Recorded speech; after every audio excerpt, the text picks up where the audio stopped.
Okay, now I'd like to talk about the ease of use in our control system. It comes in pre-programmed, ready to go.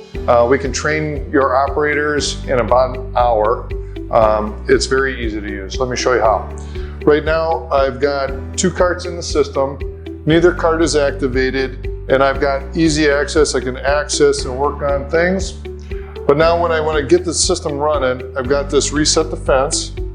Now I've gone red, which gives me a good indicator light that the system is in a safe mode for the operator. I turn on cart number 1. I turn on cart number 2. I make sure the robot is home, which it is already, and I hit cycle start.